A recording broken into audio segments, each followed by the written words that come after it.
At my father's funeral, my brother demanded all the inheritance because he's the biological son, and I'm just my mom's child from a previous marriage.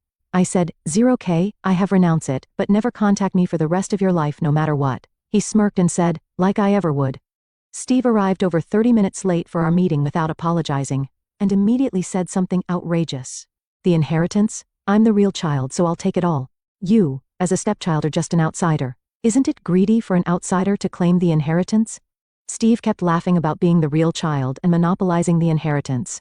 I was so tired of dealing with him all my life that I put forward a condition and promised to renounce the inheritance. I won't inherit anything from Dad. In return, you must never contact me for the rest of your life, no matter what. Are you stupid? Like I'd ever contact you. Don't expect anything from me later, just disappear. Disgusted, I stood up to leave while Steve just kept smirking. I fondly remembered how cute he was as a child as I left. The next day, I went to a law office to proceed with the legal aspects of the renunciation of inheritance. Kelly, you said you don't have any inheritance rights as you are a stepchild of your father. Actually, Dad formally adopted me, so I do have rights to inherit his property. But I don't want anything anymore. I'll renounce the inheritance. The lawyer's acknowledgement came as I interrupted him. Although I hadn't mentioned it to Steve, Dad had officially adopted me after marrying my mother. Therefore, even though we weren't blood related, we truly were parent and child.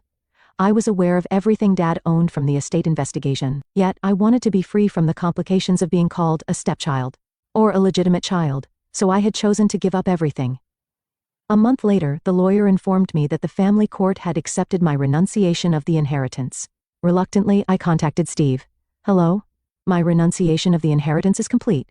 You know, from the estate investigation Dad had? Steve cut me off, shouting, "Shut up! I get it that you've renounced the inheritance.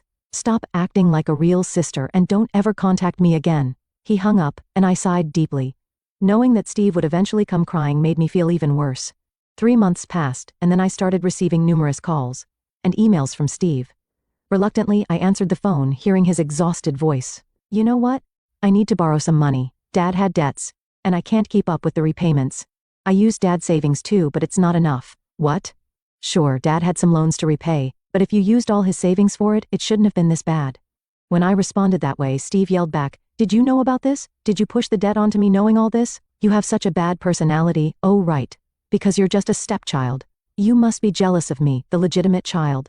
Who hung up the phone when I tried to tell you? Who blocked my calls? I thought I'd email you out of pity though.